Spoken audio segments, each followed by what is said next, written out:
morning, everybody. So I want to speak about a little bit. I'm going to touch on the community. I got the message after the shir was prepared. I was in the United States. I got my nephew called. We made contact. So I'm going to tie it into the subject I wanted to speak about.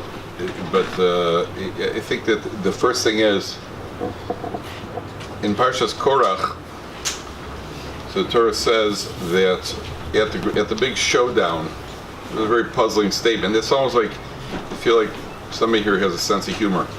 The Torah says that there's going to be a showdown, and then Moshe Rabbeinu says in front of everybody,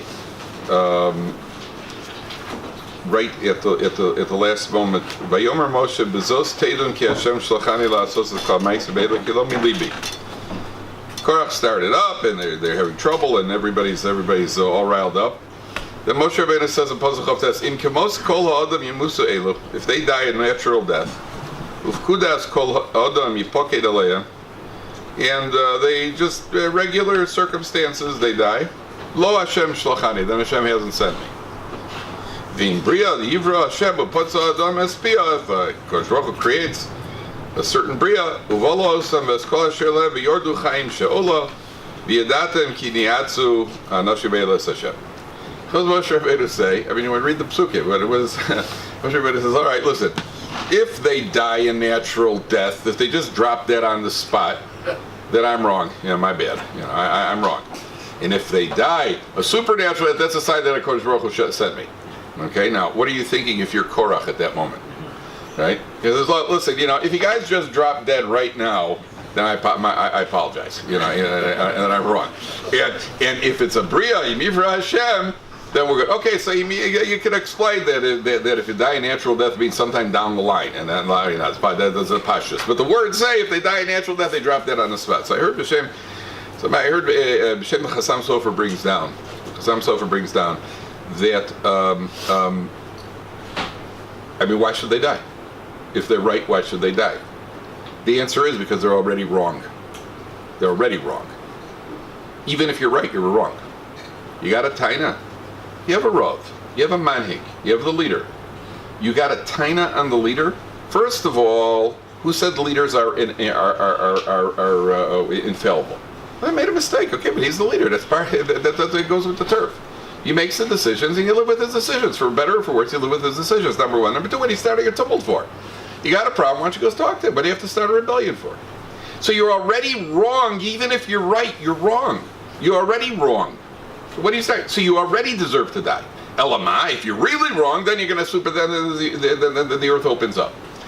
So I heard from Rav Leff several times. He said, Rav Leff has been a Rav in several kehilas. He said, in every single kehila, you have the same people. They just have different names. And every kehila has the exact same people. There's, you have the Rav, you have a Gabbai, you have a Bal Koreh, you have the guy who always knows. There's one guy who knows every obscure halacha that nobody else knows. He can tell you exactly in how many years there's going to be another Kiddush Levana where we don't say halakim. He's one of those. He's got everything that nobody knows, and he knows it. You got the guy who knows exactly who holds you don't say Lam Natseach on this day with on Isru Chag, right? There's in every kehila. So you got the guy who's in charge. You got the guy who's always. It's true. In every kehila you have that. And when it comes to kehila, a person has to know we're built on kehila. We're not built on yechidim. We're built on kehila. And when I first moved to Eretz Yisrael, my wife gave me an ultimatum. There was one of several over the years, as all married men have experienced. But I was given an ultimatum. I got annoyed because I remember when I had to sign up my son. I think he was 3 or 4 years old. He was supposed to go to Gan. And first of all, you got to get him accepted. You got to get accepted to Gan in Israel. It's like getting into Harvard. Like all levels of education in our beautiful country.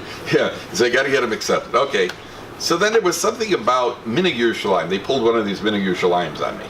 And there's always a Minig Yerushalayim lurking somewhere. Minig Yerushalayim this, Minig Yerushalayim that. Minig Yerushalayim you're not allowed to wear brown pants. Oh, it's Minig Yerushalayim. Who started it? The people who were too poor to afford them. They couldn't. So it's a Minig Yerushalayim. So I'm signing up my kid for gun. Is that Minig Yerushalayim, after 3 years old, they don't have a gun in it. They only have whatever, 4 years old, whatever it was. And I remember whatever it was the situation, I started getting annoyed. And my wife said, look, we have one of two choices.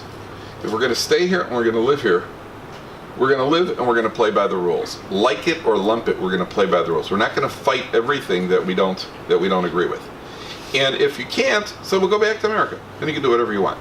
But if you're going to stay here and you're throwing in your lot with the rest, so we're going to do it their way.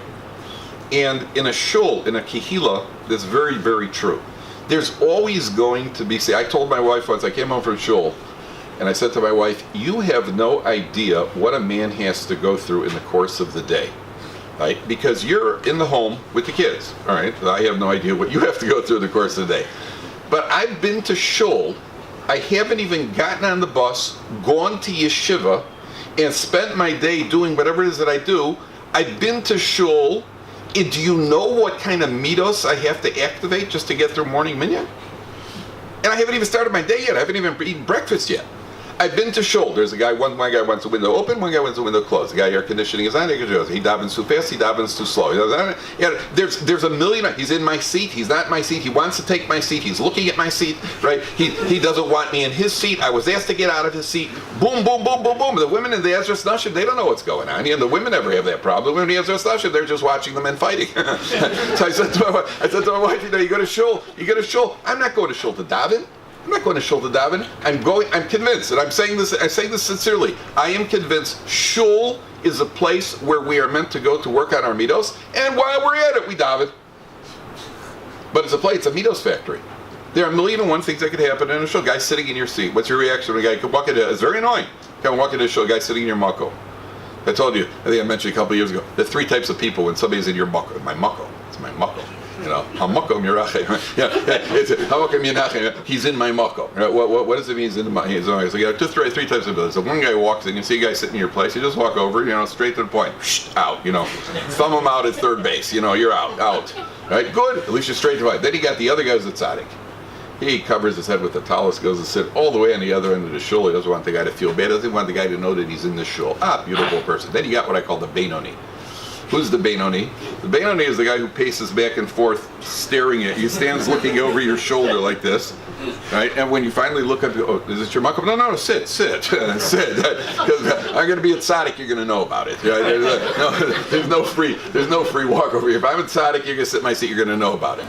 So what happens is, and I haven't even gotten to the air conditioning yet, the guy who's hottest always sits for some reason the people who sit by the window think they control the window because they're closest. They are in window. I have one guy in my shul who needs air. He needs air. I don't blame him. We all need air. But he needs air in December when it's freezing. And he does not realize that when he opens up the window, he thinks the air stops right by him, right? But I've tried to convince him that it doesn't. I've given up. My policy, you should know, my policy now in the shul, whenever anybody asks me, do you want the window open, close, air conditioning? All I say is, it's not my shul, do whatever you want. And I found that that's best. And I haven't even started. I've come home from shul, I says, why are you tense? Why am I tense? You go to Minyan in the morning, you'll see, you come home, you'll be tense. I haven't gotten on the bus yet. And you understand. So a person has to know, you live in a kehila, and as human beings, the first thing is, it's about me. That's normal, that's natural, that's how we live. But the bottom line is, I'm a member of a community. And if I want the best, if I want to benefit from the community, so part of the benefit of the community means that I have to be willing to give to the community, I have to benefit the community. There's always an attitude, sometimes people say, something needs, they say, they should build on an addition to the shul. Or they should put in a new air conditioning. Or they should. Who's they? Reb Lev Seltzer. That's who they is, right? That's who they is. That looks like a they right over there, right? That's who they should. The guys. They. There's no they there. There's no they. This is the they right there. And a person should know that everybody in the kehila is built on the individuals who get involved. And therefore it's very, very important just to, again, it's just to be mechazik more than anything else. I'm sure you are all involved in the kehila, the beautiful kehila out here. But there's always work to do in a kehila. There's always somebody's looking for something to do. We're going to talk about that in a little while.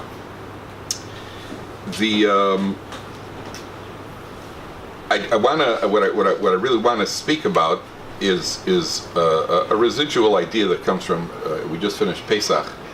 and there's several ideas of fundamentals that come out of this. There's a Gemara.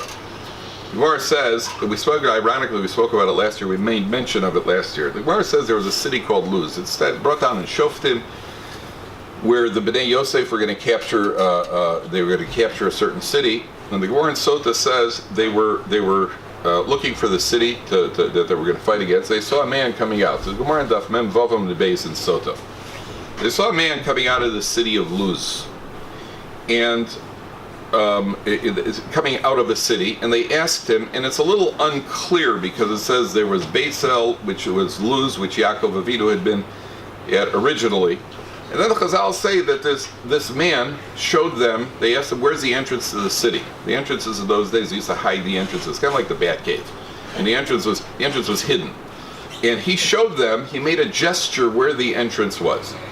So they promised him that if he helps them out, they'll save him. So the Gemara says that they did a chesed. The Gemara says, "Vayarem es bevo ha'ir." That's the pasuk. Uma chesed asu imo, shekol osa ha'ir hargu lefi charev. They wiped everybody out. This was in the conquest of Eretz Yisrael. The osa ha'ish umishpachto sholchu. They saved him and his entire family, which was not part of the deal. Vayelech ha'ish eretz hachitim vayiven ir vayikra shma Luz. So a man goes and builds a city called Luz. Hu shma ad hayom hazeh. Tanya, hu Luz shetzovim bat cheles. They have Luz where they make cheles, which means they got money. Cheles is very expensive, the Gemara says. Hu Luz sheba sancherev velo bilbila, Nebuchadnezzar velo hechriva.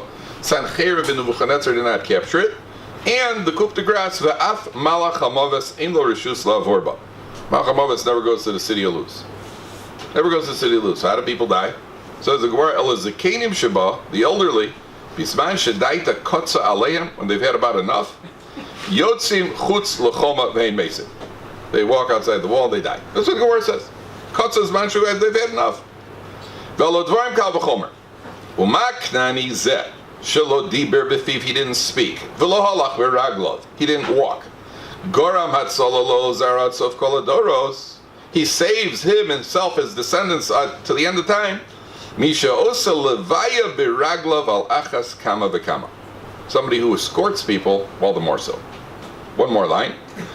B'meher lahem, how did he show them the entrance? He didn't go. The Gemara said he didn't even use his hands. Chizkiya omar b'fiv akam lahem, made a mouth gesture. Rabbi Yochanan Amar be'etzvoher lahem, like that. Okay? Now, that's what the Gemara says. So first of all, we encountered the city of Luz. Nobody ever died. And it's just interesting that Yaakov Avinu was also Ulam Luz, Shema Ir Lo Rishona. When Yaakov gets the event, Yaakov Avinu, Chazal say Yaakov Avinu Lo Meis. Yaakov Avinu didn't die. And there's a Gemara that says that in Luz, one of the things they never did, they never lied. They never lied in the city of Luz. The Gemara mentions a man who was married, and somebody knocked at the door, and his wife, I think she had her hair uncovered, and he made an excuse that she can't come to the door right now, and then two of his children died. So the people of Luz came over to him, and they said, "What happened here? Why'd they die?" And he told them the story. They said, out, we don't want you in the city, we can't have liars in the city. Okay? That was they were omeid in the city of Luz, they were omeid on the Midah of Emes, nobody died. And that's why Yaakov Avinu, Titain Emes LeYaakov, Yaakov Avinu Lo Meis. Emes is made up of two words. It's Aleph and Meis. Emes is Aleph. Aleph means an aluf, a general. Aleph, Meis. Somebody who is Emes means that he controls death. He is above death. Mimele Yaakov Avinu Lo Meis. Because I'll say Yaakov Avinu didn't die. He is the Ish Emes, and Mimele is control. So, first of all, there's a medrash. And the medrash says that HaKadosh Baruch Hu took Emes and threw it down to earth. So we have to understand what it means that they never lied in the city of Luz. There's a medrash that says that Yaakov Avinu, HaKadosh Baruch Hu took Emes and he threw Emes down to earth. And when he threw Emes down to earth, he retained. What does that mean? He threw Emes down to earth. So unfortunately, I think Rosh Shimon Schwab in the what's it called, the Simchas Beis, not the Simchas Beis HaShoei, but the something Beis HaShoei. Rosh Shimon Schwab Sefer and Chumash. He says like this: there are two types of emes. There is what we would call unadulterated emes, and we'll call Rav Dessler's emes. Unadulterated emes is a navi gets a nevuah, and that nevuah you have to say over exactly what it is, word for word, what the nevuah is, no matter how unpleasant it is. Moshe Rabbeinu had a aspaklaria hameira. He had a nevuah that was absolutely clear, because Moshe Rabbeinu couldn't tamper with it. He's giving, through nevuah, he's writing Torah Shebiksav. There's no room to negotiate with Torah Shebiksav. And that's the emes that remains in Shemayim. Emes HaKadosh Baruch Hu threw down to earth means that on earth, what defines emes? What is the definition of emes? So Chazal, Machlokas Shammai and Hillel, they'll say, Kala no v'chasuda. Guy's getting married. You don't think much of the girl at all. It's your sister, right? And the guy's getting married, right? What are you supposed to say to him? You're supposed to say, wow, right? And wow. Right, what's wow? Finally, somebody's going to take her far, far away. I finally get her room. When you were a kid, like, wow. So I get married. You say to him, a wonderful girl. Why? Because he obviously thinks she's a wonderful girl. Emes, according to Rabbi Dessler, Emes is not saying yes is yes, no, no. Emes is saying the right thing at the right time. When your wife says to you, how do you like the new curtains? Right? What's emes under those circumstances? The real unadulterated emes is, I didn't know we got new curtains, right? And even more than that, I didn't know we had old curtains, right? That's real. That's what's emes? Rav Dessler's emes. How do you like the new curtains? Yeah, I really like them. Well, they're not on that wall. They're on that wall. I was looking at that wall to compare them to the old ones, just so I could appreciate the exquisiteness. Whatever it is, you liar. But the emes is what the person wants to hear under the circumstances, as long as it's not damaging. Where it says, how do you like my new outfit? How do you like my new sweater? Beautiful. Really? I think it's galoshes. I'm giving it back. We can never win. You can never win. So your wife says, how was dinner? Oh, the chicken was exquisite, and the potatoes were out of this world. You didn't like the salad. You never win. One way or another, you never win. So there are two types of emes. That's why Chazal say, from the time of Nevuah, Kodesh Baruch Hu, there's no more Nevuah. Nevuah only rests with Ketanim and Shotim. But there's no Nevuah. Because Nevuah is unadulterated emes. Nevuah means the Navi has to say exactly what he understood. He's not allowed to tamper with it, however he understood it. A Katan and a Shota, children don't have subtlety or tact. And children don't go from subtlety or tact. Children say, that's why children are very honest. You can read children like a book, and sometimes you could hear them. And what a child is telling you is unadulterated emes. He brings down a Maisa. There were two families, and there were two Zetas. And the younger Zeta was Nifter. So everybody was sitting in the home, and they were in Menachem Oval. And one of the mutual grandchildren, one of the mutual grandchildren walks over to the older Zeta, who was still alive. And he said, everybody thought you were going to die first. Right? So he says that because the child is only saying what everybody was thinking. The child says what everybody's thinking. And that's why there's a Shota. That's the same thing with the Shota. The Chafetz Chaim says, why is it that in every Jewish Kehillah across the world, there's a Meshuggah? There's got to be a Meshuggah in every Kehillah. Sometimes more than one. It's a good job, right? Why is it in every Kehillah? There's the Rav, the Gabbai, the Ganef, right? In the Meshuggah, right? Why? So Chafetz Chaim says, because sometimes people need to hear the truth. Because he'll say the truth. He's the one who'll say, and if he says it, it's true. We have a person in my neighborhood who was once standing at the door of the shul, and he needs some help, but he was standing at the door of the shul, and sometimes he has good days, sometimes he wasn't having a great day, and he was just standing at the door of the shul, and under his breath, as everybody walked in, I happen to sit next to him, I get along with him, and I try not to have him talk about me, and he was just standing there, almost like a play-by-play announcer. As each person walked in, he just said, don't worry, kid, my father was too tough, too. Next guy walks in, says, he talked to him. Next guy walks in, he had a play-by-play. He was practically, I couldn't have him. He was reading my mind on each person who walked in. He was just saying I've thought the exact same words that he said. I've thought about these people as they walked in. Goodness knows what he thinks of me. And they're coming in, and he's just saying the truth. He had mercy that he wasn't saying it out loud. But whatever he says is generally, he's frighteningly accurate. So Chafetz Chaim says, sure, because we need that. That's an emes that's in Shemayim. We can't handle that. We can't live with that kind of emes. That's why that emes was taken away. Only Nevi'im have it. In the city of Luz, I have a shaila. I don't understand. I don't know exactly what the emes is. The man who veered off of the emes and they chased him out of the city, he veered off for the sake of tznius. And you're allowed to be meshana for tznius, but it could be he crossed the line too much. Like you're allowed to be meshana b'nei shalom. Could be he crossed the line too much. Maybe they chased him out. I'm not sure. At the end of the day, he was asked to leave. Why? Because the kehila had a policy. The kehila had a policy. And we don't want somebody in the kehila who is going to ruin our policy. I was just on a plane coming from New York. I was a plane leaving on the way from I just got back from New York. I was on the way from Israel. So I'm sitting down, and I always ask for an aisle seat in advance, and I'm sitting down, and the plane is basically filled, and all of a sudden a guy comes on. He's wearing like a pullover shirt and blue jeans, and he comes walking down the aisle. He doesn't have any bag with him at all. Doesn't have a carry-on bag at all. Doesn't have anything with him. And just as he comes over to me, and he says, you mind if I sit on the aisle? I said, well, I actually ordered in advance. You could sit right next to me. He says, all right. And he gets in next to me, and he's got this kind of hick, rednecky accent, and it turns out he's not one of the tribe. We started talking, and I noticed that he wasn't one of the tribe. When she came by with the drinks, she said, would you like to go? Well, you all got a beer? He said, y'all got a beer? And it played. Right. So it turned out, then he says to me, I'm being deported.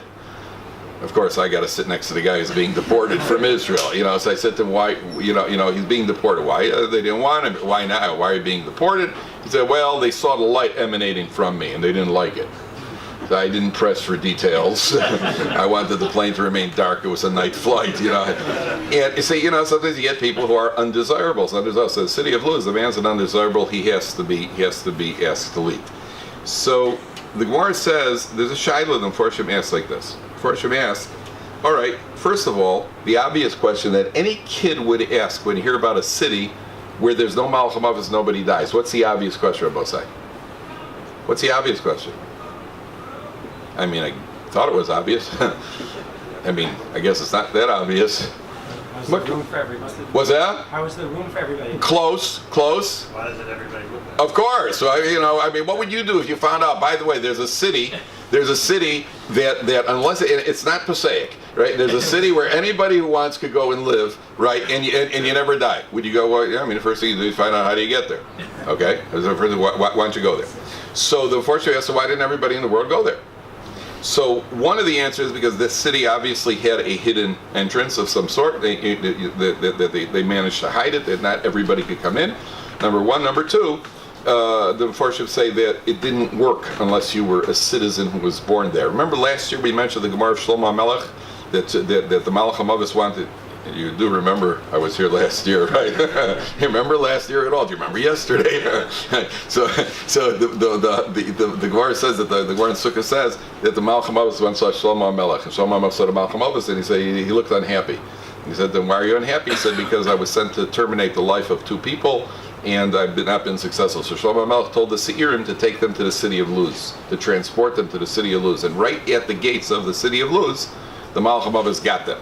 So the Mepharshim say you see that even Shlomo HaMelech trying to send men, unless you couldn't use it as an Ari Miklat of sort from the Malach HaMavis, unless you were Zochah to come into the city. So Shlomo HaMelech tried sending them; they weren't able to get into the city. That's what the Mepharshim say. But the Tzitz Eliezer asks on the Gemara that says that the elderly people were allowed to, when they got tired of living, why they would leave town. He asks the Tzitz Eliezer, why was it mutter? Why was it mutter for them to leave? If a person knew that from a hishtadlus point of view, you keep yourself alive longer if you remain in the city of Luz. Why? That's a good question. Why are they allowed to leave? They says katsu b'chayim. Okay, you're tired of living, so what? That doesn't mean just because you've been stuck in line in a bank, they're allowed to walk out and commit suicide. Well, what's the heter? What's the heter? Katsu b'chayim. What's the heter to go? So Tzitz Eliezer says, first of all, it's a grama. It's a grama. You're not doing actively. What do you call it? He says anyway. We don't know that it was a Jewish city, so it's not nogea to Jews halacha. And L'maisa, it seems that it wasn't a Jewish city because this guy who founded the city wasn't Jewish. there is a little bit of confusion there because it sounds like it was if you look at the Nach, it sounds like it was a city of the Bnei Yosef. That's the surrounding question. The Iker here is, Rav Dessler says, why is it that the city of Luz protected from the Malach HaMavet? So I'm going to tell you the words of Rav Dessler. Rav Dessler says that the city of Luz is meramez to the concept of chesed. The city of Luz is a remez to the concept of chesed. So it says, kulo, he says, bisocho, anybody, the Gemara says, anybody who was in the city of Luz, says, Rav Dessler, kulo bisoch hachesed. Those are the words of Rav Dessler. Again, kulo bisoch hachesed. He is entirely inside of chesed, and therefore the Yetzer Hara has no shlita over him. Now, I don't know what it means exactly to be kulo bisoch hachesed. One thing I know, what it means, the Yetzer Hara, where do we find that the Yetzer Hara has no shlita? A person who's kulo bisoch hachesed means, many people ask, how can I help? Where's there chesed to? I'd like to do chesed. And in every kehillah there are people who do chesed, some people do more chesed, some people do less chesed. There's always people in from communities were built on chesed. So I once walked out, it was Erev Shabbos, and I had my son with me, who happens to be here today, but at the time he was little. And so I was heading out to the garbage, not to throw him out. My wife had asked me to take the garbage. I had to take him with me when I took the garbage, though. And as I was heading out to the garbage, and I had this bag, and it was for hot Friday afternoon. As I get to the garbage dump, remember the old one. Nowadays we have the unique, the really neat, nifty ones that you open up. Now they put in the underground, hidden, mysterious entrance to City of Luz garbage pails. Where you're always wondering, gee, I wonder what really is in there. We all got the Yetzer Hara. But so I tell you, we go out and they got the big green dumpsters. The inn that they used to have. So I walk out there, I see a guy who's halfway up and over. Reaching, these things are high off the ground. He's kind of jumped up and he's kind of leaning over and in. And as I got there, I just said to him, do you need help getting in? So of course he didn't appreciate my wit. And I watch him for a second, and he pulls out a cardboard box, and he crumples up the box, and he throws it back in. Then he dives up again, and he's halfway in again. And he pulls out another cardboard box, he climbs up, he throws it in. Far be it for me to judge other people's hobbies, but I've never seen anybody fishing for cardboard boxes and garbage pails before. So at a certain point, I just innocently said, "What are you doing?" So he looked at me, he goes, "Oh, maybe you haven't heard. Motzei Shabbos, there's going to be a municipal strike. They're not going to be collecting the garbage. I just want to try to make as much room in the dumpster as possible so that people on the block won't be inconvenienced when they throw out the garbage." That's what my thought also. So it was I also thought, but my went a little further. My was not only I wasn't doing what he was doing, even as he was doing it, I couldn't figure out what he was doing. You understand? That's what it means. I think he literally wanted to fulfill kulo b'soch chesed. He was trying to get in. But the point is, people are always wondering, where is there chesed available to do? Where can I do chesed? There was another garbage strike where there was a guy, and there was a guy not a garbage strike. The garbage strike is only after Pesach, right? That's usually when they strike, right after Pesach. So there's a guy who, as he walked out of the house, he passed by his neighbor's house. Each neighbor in the apartment building, a few neighbors had garbage bags around, by the outside door. And as he walked out, he took each neighbor's bag that he saw, picked up a couple of bags, and walked out, and took all their bags to the garbage. So somebody said to him, "Why are you doing that?" He says, "Listen, I've been living in this building for 20 years. These are my neighbors. I have some hakaras hatov to every one of my neighbors in this building. I have some hakaras hatov. Your neighbors have never done anything for you, even just keeping their kids quiet on a Shabbos afternoon or leaving for Shabbos, right? You have no hakaras hatov to your neighbors at all, right? No. Give me a list of my neighbors in my building. I'll give you my tainas on my neighbors. There's the one bicycle I tripped over, and there's the other bicycle. That we've got tainas on the neighbors that we've got." But the concept of bisoch chesed means where the person opens up his eyes, the person will find the opportunities are countless. The person will find the opportunities. Number one. Number two. From this Gemara, the Gemara then says that because we see Gedola Levaya, how important the Gemara teaches us how important it is to. By the way, there's a Maisa that happened also. A mind-boggling Maisa. A family was going away for Pesach. And they got to the airport, somewhere in England, They get to the airport, parents and 8 kids, they get to the airport, and the 12-year-old son, his passport had expired. Now, there's very little in life that is as aggravating as airport aggravation, right? When your paper is something at the airport, I've been through it. I once didn't have, I had to go to Australia, and they didn't have the right visa for me until they finally got out. It's very aggravating. My niece was just at the airport. My niece and her husband and 3 little kids. They got to the airport, and they said the 4-year-old daughter cannot leave the country. There's a court order. She can't be let out of the country. There's suspicion of kidnapping.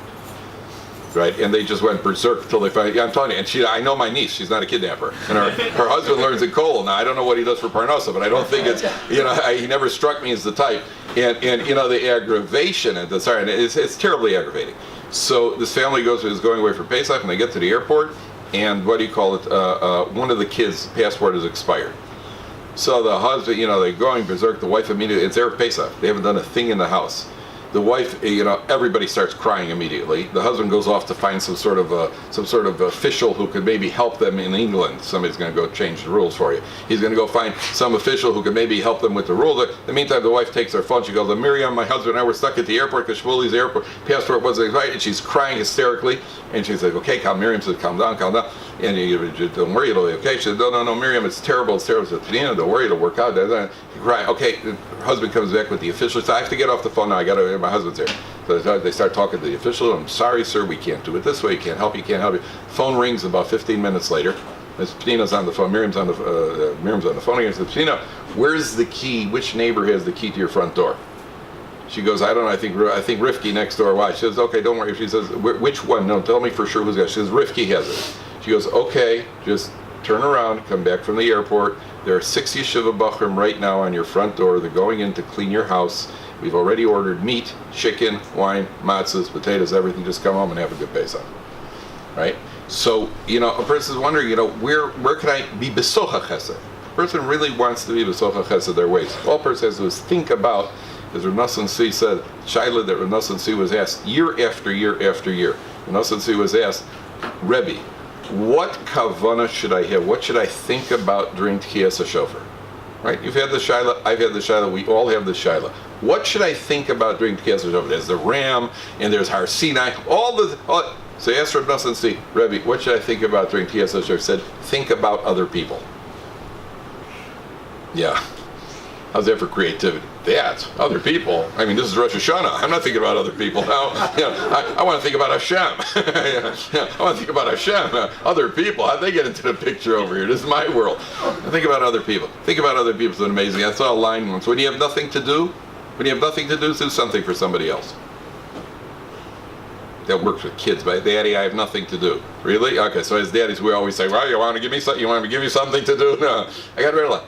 Do something for somebody else, and you find something to do. That's being Mesocha Chesed. Okay, so the Gemara says like this. The Gemara says, by the way, Rav Avigdor Miller once said, they were in a shul, and Rav Avigdor Miller said there was a Rav in a shul, the Mincha Ma'ariv minyan. So the Mincha Ma'ariv minyan, they had a 10-minute Musar Shvuz between the davenings.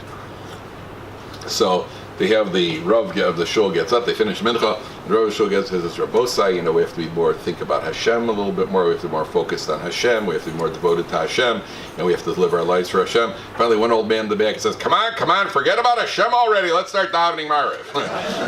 So that's the more or less, don't bother, I can't be bothered with people now, it's Rosh Hashanah.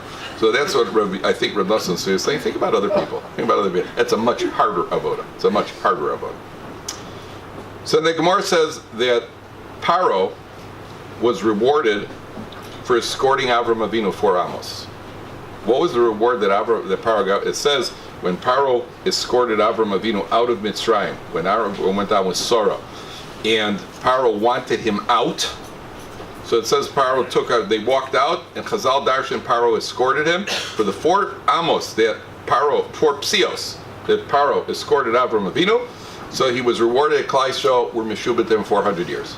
That's what the Gemara says. And again, the obvious question is that the Shibud of 400 years was because Avram Avinu said, B'me'eda. Avram Avinu said, B'me'eda. Ooh, you said B'me'eda? Now they have to go for 400 years. Right? They're punished 400 years as a flaw in your Emunah. That's why Kodesh Baruch Hu put us in Mitzrayim to begin with. We spend the whole Pesach. Thank you for taking us out of Mitzrayim. Well, don't put me in Mitzrayim to begin with. I won't have to thank you. It's like you go over to your brother, and your brother says, you should thank me. I straighten out your room for you. Sure, you straighten out my room. First, you wrecked it. You went in there and you wrecked it because you were drunk, and now you straighten it out. So I should thank you for straightening it out. Don't get drunk. Don't wreck my room, and I want to straighten you out. Okay, sure. But if your brother says to you, by the way, I was in your room, and I wrecked your room because there was a scorpion somewhere in the room, and I had to find the scorpion. I had to find the scorpion. And it took me, I had to dismantle your room. I saw a scorpion, and it was for your benefit that I had to dismantle the room, and I put the room back together. Oh, thank you very much. I appreciate it, because wrecking the room was justified.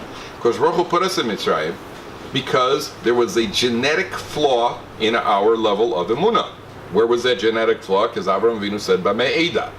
And therefore 400 years. Yet the Gemara says it was the schar, the psios of Paro, that we got 400 years. So we have to make up your mind. Which one is it? Is it because of Paro? It's because of B'me'eda. And the answer is, 2 weeks ago, in Parsha Shmini. So it says that Nadav and Avihu died. Why did Nadav and Avihu die? So Nadav and Avihu died because, first of all, it's a remark. If you want to hear something remarkable, really remarkable, what does it say in Chazal? Why did Nadav and Avihu die?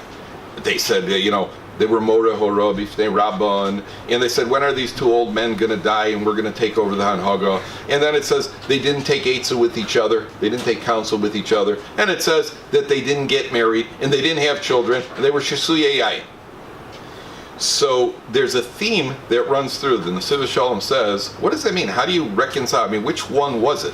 The answer was all of them. It was all of them, because what happened? You have a person who you're tafkid right now in life. You could either be a mashpia or a mushpa. And you have a tafkid. Their tafkid was to be mushpa from Moshe and Aaron. But their behavior was they were jumping the gun to be mashpia. Moshe said they're bigger than us. They wanted to be the mashpiyim. When will they die and we'll take over? At a very high level. When will, they wouldn't take Eitzah from each other.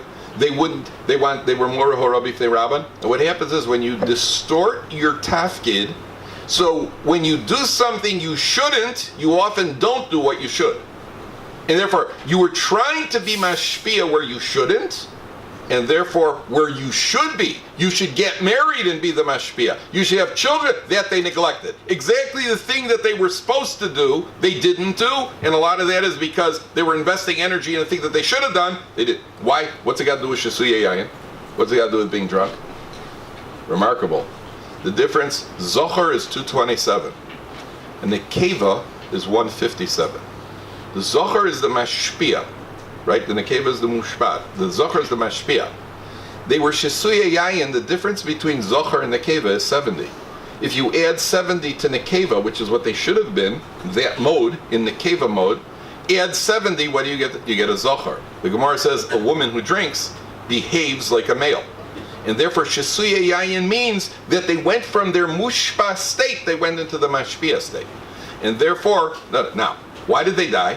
Ostensibly they died because they ended up, by the way, before I should say, they didn't take Eitzah from each other. They thought of these ideas independently. They ended up in the Kodesh HaKadosh. They didn't know that all of a sudden you open up your Kodesh, hey, I didn't expect to see you here. You walk into the Kodesh HaKadosh, it's bad enough that you went in there, there's somebody there already. Right? There was, according to one approach, they were surprised to see each other. So why'd they die? They died because they did something they shouldn't do. Yet Chazal say there was a Gzeira on Aaron HaKohen, that because of the Chet HaEgel, he was supposed to lose all his children, yet Moshe Rabbeinu's tefillah got him out of two of them. He was supposed to suffer hashmada, it says. And Moshe Rabbeinu gets him out of it. So the answer is that you have two things, and there are two factors that are required, and they're working simultaneously. They're working in consonance with each other. You have, number one, that Aaron deserves the pain to lose his children. And you have number two, but if Aaron deserves the pain, why do they deserve to die? The answer is they have to do something that gives them a din misa. So they do something against a din misa. Yeah, but why does Aaron, if they did something wrong, why should the father suffer? The answer is because he's done something where he deserves that, but you need both factors in order for it to come about. So you have a Gzeira on Klal Yisrael. What's the Gzeira? The Gzeira is you're going to have 400 years. Where are you going to be for 400 years? 400 years, you're going to be in Mitzrayim. Paro has earned whatever that schar is, however Kodesh Baruch Hu measures out of schar, Paro has earned the right to have Klal Yisrael 400 years because he was Malav Avrinu for Psias. So, what's the kicker here is that we see what is the schar. Now, Paro didn't do it l'shem shamayim. It was not being done l'shma. And Paro is doing it. We see the schar for a mitzvah, an action that's done shalol lishma. Now, Klal Yisrael in Mitzrayim, they had a korban pesach. So when it came to the korban pesach, they wanted to do the korban pesach. Moshe Rabbeinu said, okay, before you do the korban pesach, there's a prerequisite, you have to do bris milah. So we're not interested in the pain of bris milah. Okay, no pain, no korban pesach. Fine, we're not willing to go. So we'll have something else for supper. We're not gonna do that. We're not gonna have a bris milah just for some roast lamb. So the Medrash says, HaKadosh Baruch Hu brought a reach from Gan Eden of roasted meat, and Klal Yisrael smelled the roasted meat from Gan Eden and said, ooh. They went back to Moshe Rabbeinu. Ooh, we need to do the korban pesach. Moshe Rabbeinu said, okay, listen, you want to do the korban pesach, you got to do the bris milah. He said, fine, we'll do the bris milah. So they did the bris milah, and then they were able to eat the korban pesach. Did you see the tzad hashava? What's the tzad hashava? Tzad hashava is that neither of them were done lishma. The bris milah was done because they want to eat from the korban pesach. The korban pesach was done because they wanted to eat the korban pesach. Neither mitzvah was done lishma, yet that was the schus that got him out of Mitzrayim. So if a Torah Jew comes along, Torah Jew understands that, we have a lot of mitzvahs we have to do. Can you imagine you do a mitzvah l'shma, Gevaldik. But if you do a mitzvah shelo l'shma, it's also Gevaldik. Because I'll say, Gezel v'arais. The Gemara says, Umad dam, the Gemara at the end of Makkah says, blood is arguably not the most tempting thing in the world. Okay, in the north of England, they have something called black pudding, right? Which is some sort of looks like a salami roll, but it's made out of congealed blood.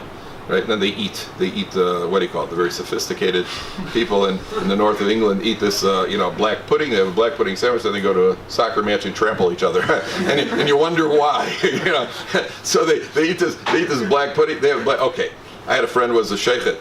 He told me that they once shechted a behema, and there was a guy there, and apparently he hadn't had breakfast, and he just took a cup and he just filled it up right at the pump, right at the neck. The behema, they shechted the behema, just filled it up with down the hatch. And they go, ooh, right? I once went to Hong Kong.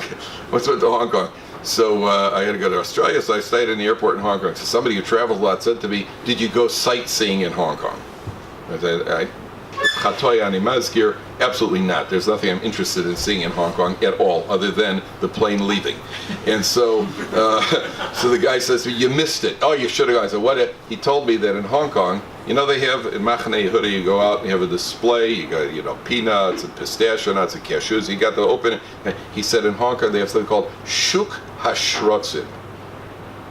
An open-air display, I'll take 150 grams of those little red stretchy crawlers, and I'll take, a quarter kilo of the black ones with the wings. That sort of thing. It's called Shuk HaShrotzim. That's what I should go. They say, you missed it. Yes, I hope so. Yeah, I generally go in the opposite direction when I see things like that. So Chazal say, blood, which a person has no desire for, it certainly bugs. We get schar for that. We get schar for not eating down. Do you salt your meat at home? I remember as a little boy, last time I saw salt meat, my mother used to salt meat and kosher the liver. That's I never saw it. My wife never did it since we got married, ever. I never saw it being salted in the house. It's all done. But we get schar because we're paying more for the labor. When you pay more for your chicken, so you got part of that cost is the salting. You're getting schar for that because you're not eating down. The money you pay, you're getting schar for that. And not only that, you would have paid it even if it wasn't a mitzvah. I don't want the blood in there. Yet we get schar for it.